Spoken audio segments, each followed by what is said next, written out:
स्थापुनी हिंदवी स्वराज्य फुले शौर्याने लिहिली इतिहास गाथा. स्थापुनी हिंदवी स्वराज्य फुले शौर्याने लिहिली इतिहास गाथा. असा जानता राजा माझा तयाच्या चरणी झुकविते माथा. तयाच्या चरणी झुकविते माथा. सर्वांना माझा नमस्कार. मी प्राजक्ता अंबादास वाघमारे इयत्ता 7वी अ मध्ये शिकत आहे. आज मी शिवजयंती निमित्ताने तुमच्या समोर छत्रपती शिवाजी महाराजांबद्दल 2 शब्द बोलणार आहे. आई जिजाऊंचे पुत्र गोरगरीब रयतेचे छत्र, महाराष्ट्राच्या अस्मितेचे मानबिंदू, हिंदवी स्वराज्य संस्थापक, महाराजाधिराज, श्रीमंत, श्रीमान योगी श्री छत्रपती शिवाजी महाराजांना माझा मानाचा मुजरा. माझा मानाचा मुजरा. प्रतिपंचंद्रे लेखेवे वर्धिष्णु विश्ववंदिता, शहासुनो शिवशैषा मुद्रा भद्राय राजते. महाराजांच्या या राजमुद्रेला वंदन करूनी करते मी माझ्या भाषणाला सुरुवात. भवानी मातेचा लेख तो मराठ्यांचा राजा होता. भवानी मातेचा लेख तो मराठ्यांचा राजा होता. झुकला नाही कोणासमोर, कारण मुघलांचा तो बाप होता. मित्रांनो, 19 फेब्रुवारी 1630 या मंगळ दिनी महाराष्ट्रातील पुणे जिल्ह्यातील शिवनेरी किल्ल्यावर आई जिजाऊंच्या पोटी एका सिंहाचा जन्म झाला. तो सिंह म्हणजेच आपल्या सर्वांचे लाडके दैवत आणि जनतेचे राजे शिवछत्रपती शिवाजी महाराज. अरे तलवार तर प्रत्येकाच्या हातात होती, पण स्वराज्य स्थापन करण्याची थाप फक्त आणि फक्त माझ्या राजांच्याच रक्तात होती. अरे शिवाजी हा फक्त एक 3 अक्षरी शब्द नाही.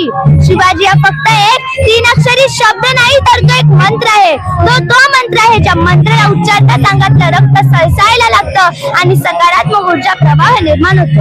अहो, महाराजांनी स्वराज्य स्थापन केले, पण स्वराज्य स्थापन करताना महाराजांकडे प्रचंड सैनिकही नव्हते आणि शस्त्र पुरवठाही नव्हता.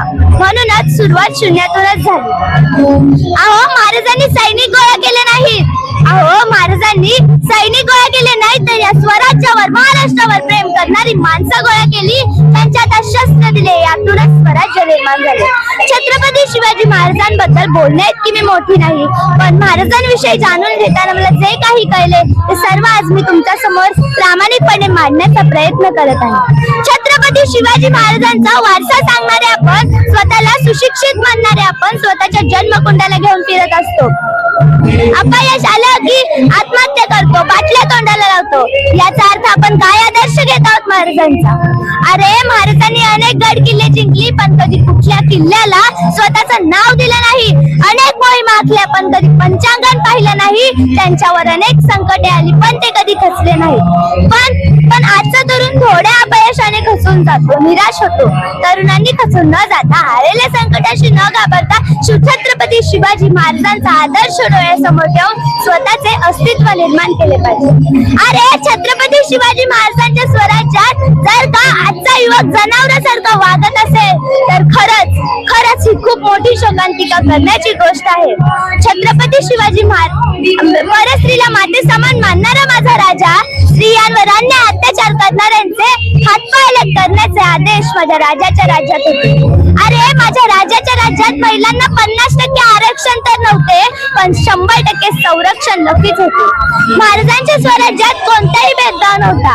अहो, महाराजांच्या स्वराज्यात कोणताही भेदभाव नव्हता. स्त्रियांना आदर होता, शेतकऱ्यांना मान होता आणि प्रत्येक मराठी माणसाला शिवछत्रपती आमचे राजे असल्याचा अभिमान होता.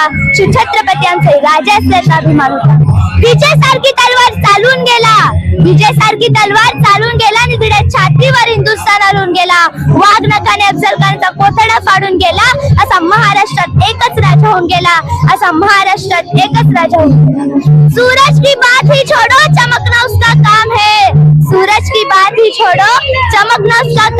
जिसने मानव जाति को चमकाया, शिवाजी उसका नाम है.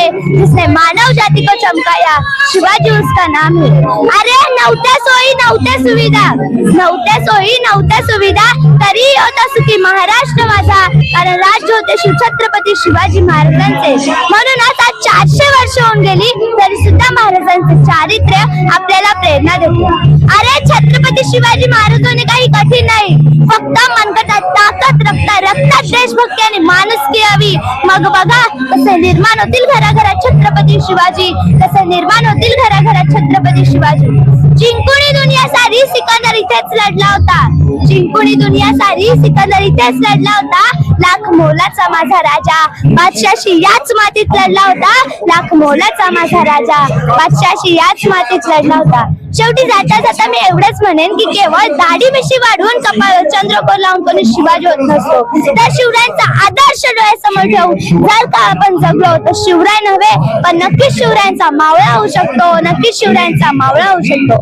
मुक्या मनाने किती उधळू शब्दांचे बुडबुडे, मुक्या मनाने किती उधळू शब्दांचे बुडबुडे, तुझी पोवाडे गातील पुढती तोफांचे चौघडे, तुझी पोवाडे गातील पुढती तोफांचे चौघडे. धन्यवाद.